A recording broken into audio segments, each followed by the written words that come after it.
थेट जाणार आहोत विधान भवन परिसरामध्ये, जिथे रोहित पवार बोलतायत। घाबरले हे आपल्याला कळतं। अजितदादा बोलत असताना त्यांनी काय सांगितलं की हे माझं 10वं भाषण आणि त्या भाषणामध्ये त्यांनी त्यांच्या मतदारसंघाचा सुद्धा उल्लेख केला।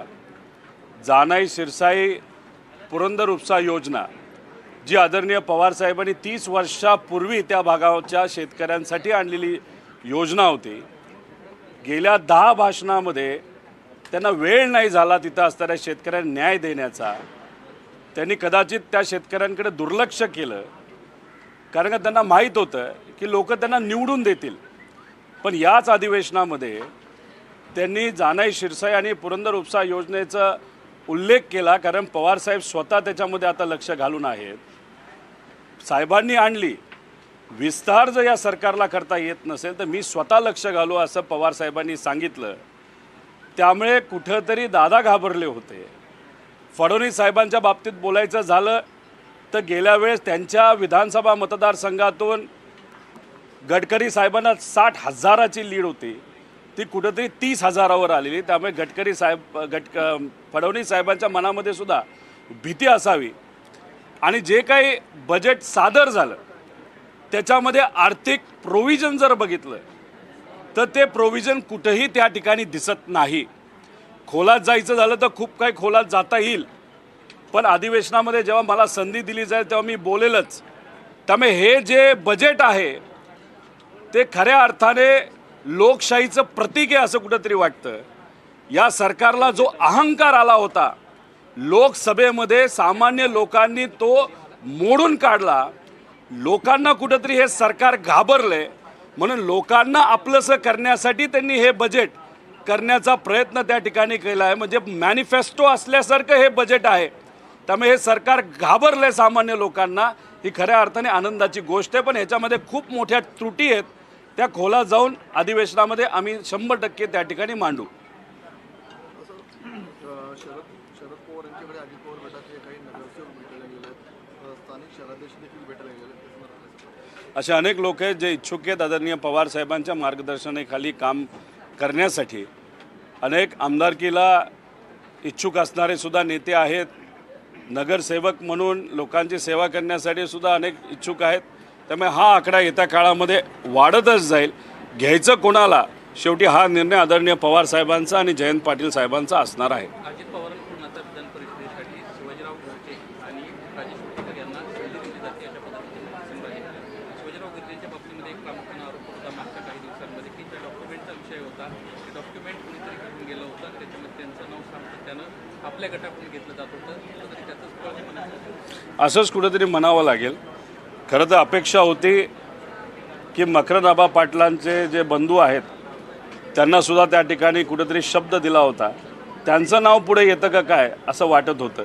अशी अनेक नावं आहेत जे असं आम्हाला वाटत होतं ह्यांना मिळेल त्यांना मिळेल, पण आता ही जी 2 नावं पुढे आलेली आहेत, एक तर तुम्ही म्हणल्यानुसार डॉक्युमेंटची ज्यांच्याकडे जबाबदारी होती अशा व्यक्तीला तिथं उमेदवारी मिळेल, आणि दुसरं जे नाव आहेत तेच असेल का बदललं जाईल हे येत्या काळामध्ये आपल्याला बघावं लागेल। दादा, जितेंद्र आव्हाड साहेबांनी काल रात्री एक ट्विट केलेलं आहे, त्यात त्यांनी म्हटलं आहे की मॅच जिंकल्यानंतर येऊर हिल्सवर कशी बघा ड्रग्स पार्टी चालते अशा पद्धतीचा व्हिडिओ सुद्धा त्यांनी ट्विट केला। तर म्हटलं अद्यापही कसा सगळा कारभार सुरू आहे। नाही, अख्ख्या महाराष्ट्रामध्ये अशीच परिस्थिती आहे असं आपल्याला म्हणावं लागेल।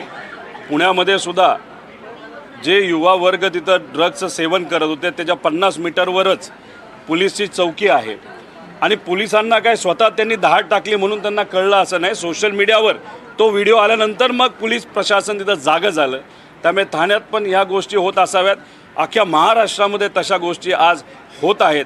20-20 हजार 5-5 हजार कोटीचं ड्रग जेव्हा सापडतं, किती ड्रग लोकांकडे जातं हा अंदाजसुद्धा आपल्याला करता येणार नाही। हे गुंडांना सहकार्य करणारं सरकार आहे। गुंड असतील, नाही तर ड्रग्स सप्लाय करणारे जे कोणी व्यावसायिक असतील, नाही तर जे कोणी ड्रग माफिया असतील, यांना पाठिंबा देणारं हे सरकार आहे। त्यामुळे त्यांना कुठेही या सरकारची भीती वाटत नाही।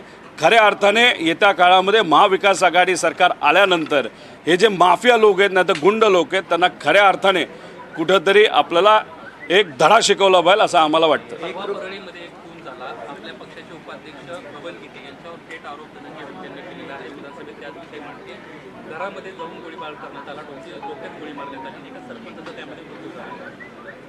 परळी हा जो भाग आहे तिथं असणारे सामान्य लोक खूप मनापासून चांगली लोक आहेत, पण जे नेते आहेत आणि खास करून मी मुंडे साहेबांबद्दल नाही तर पंकजाताईंबद्दल बोलत नाही, कारण का धनंजय मुंडे साहेब तिथं गेल्यानंतर त्यांचं पण खूप चालतं असं नाही.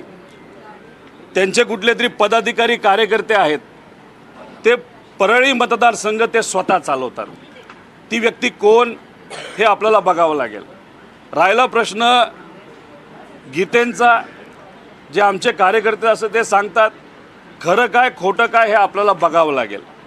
त्या भागामध्ये जे धनंजय मुंडे साहेबांचे राईट हँड आहे आणि लेफ्ट हँड आहे, नाही तर जे अख्खा मतदारसंघ बघतात त्यांची पार्श्वभूमी आपण जर बघितली तर ते असेच गोल गोल काही गोष्टी करण्यामध्ये माहीर आहेत. त्यामुळे त्या बाबतीत पोलीस प्रशासनाला खऱ्या अर्थाने लक्ष देऊन काम करण्याची जरूरत आहे. आणि परळीमध्ये असणारे जे आत्ताचे पोलीस आहेत त्यांनी न बघता एक चांगला पोलीस अधिकारी तिथं पाठवून काय खरं काय खोटं हे आपल्याला बघावं लागेल.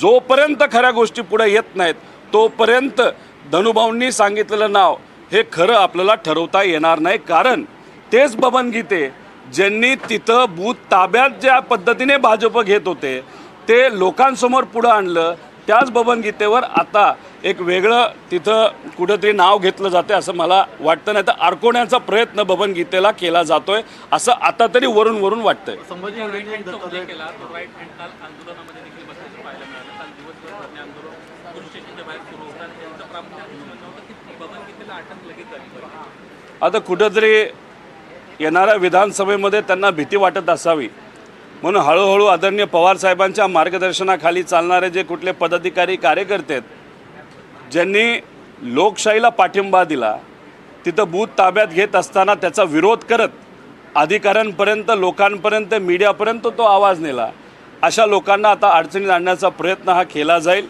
त्यामुळे जी व्यक्ती मी बोलत आहे जे right and left hand Munde साहेबांचे आहेत त्यांची पार्श्वभूमी काय हे कुठंतरी आपल्याला बघावं लागलं.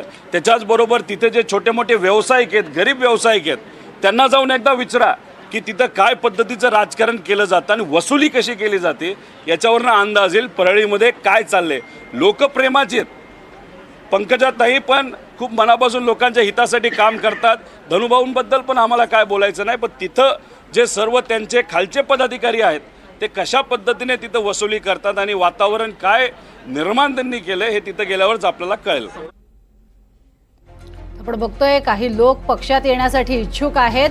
रोहित पवारांनी अर्थातच अनेक जण आमच्या पक्षात येण्यासाठी इच्छुक आहेत आणि शरद पवारांच्या मार्गदर्शनाखाली त्यांना यायचंय असं स्पष्ट केलेलं आहे. मात्र आता सरकार लोकांना घाबरलेलं आहे.